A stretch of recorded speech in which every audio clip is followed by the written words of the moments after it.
Welcome back. Time for our Wednesday weigh-in with weight loss coach Charles D'Angelo. Today we're talking about the film Bully. It's what kids and teens go through in high school for a variety of reasons, and one of them being, overweight, and something that you can totally relate to. Absolutely. That had to be so tough for you, but I was thinking, what if back when you were dealing with all that, you had the social media component as well? And you had that anonymity of people being able to say things about you without even knowing where it's coming from. It was unbelievable. I have to say that anyone out there that hasn't seen the film needs to take time to take their children, educators, administrators. They need to see the film Bully, because I didn't ever hear of it until this past weekend. I saw it on I think there's only one theater in town that's playing it, Ronnie's Cinema here. And when I went to see it, it was so provocative to see these innocent children that I really empathized with, that did nothing wrong just for being different, were ostracized, made fun of, to the point that many of them took their own lives. Oh, yeah. This is an epidemic that's going on that gets very little attention. You see there this young man, that just a beautiful young child, and there's his father after the young man took his own life.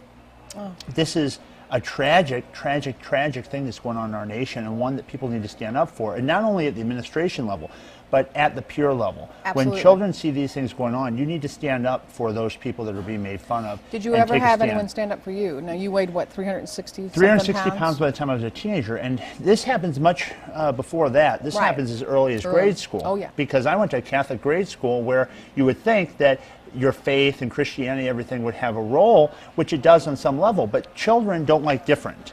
And I was very different, not only because of the weight, because I was interested in other things than the kids were interested in. So I would withdraw, and I ate lunch in a bathroom stall. I would get to school before all the other kids got to school, so I would avoid them. I wouldn't partake in any of the activities because I was made fun of so much, to the point that I almost was about to give up. So when I saw these kids there that are just wonderful kids, very intelligent, good people, being made fun of, being ostracized and pushed down, and they don't take a stand because they're afraid. They're afraid of standing up. And the real kicker was, when I was at that age, I had administrators and authority figures telling me the only way to stop it would be to fight back. And that's not my nature. I'm not a person that's confrontational like that. So kids are backed into a wall, and something needs to be done. You need to stand up for the silent. Stand up for the people that aren't saying anything for themselves. And if you're somebody that sees your friend being made fun of, don't be afraid to take a stand, because the more people that take a stand, the better. And did you ever have a peer that took a stand? No, I didn't have really any. Worked for you. It wasn't everyone was working against me. But, no, but you didn't have a friend that stood up for you. There wasn't one person that stood up for me. I'm sure there were people that were just silent. I really coped with overeating. So that's what fed the problem, because the more that I felt bullied, the more I felt made fun of, the more I ate, which made me even more different, which then just compounded the issue. All right. Now, the doctors, we show the doctors right here on KPLR 11, and tomorrow you will be on the doctors. What did you talk about? We talked about my book, Think and Grow Thin, which just came out a few months ago. We also talked about my story of being overweight. You can see here they had a lot about those that are really making and taking action to help people transform their lives. My program was featured as one of them. There is my before picture at 360 pounds, and there I am showing a little bit of the transformation, right? So it'll be on tomorrow at 10 o'clock, and tune in.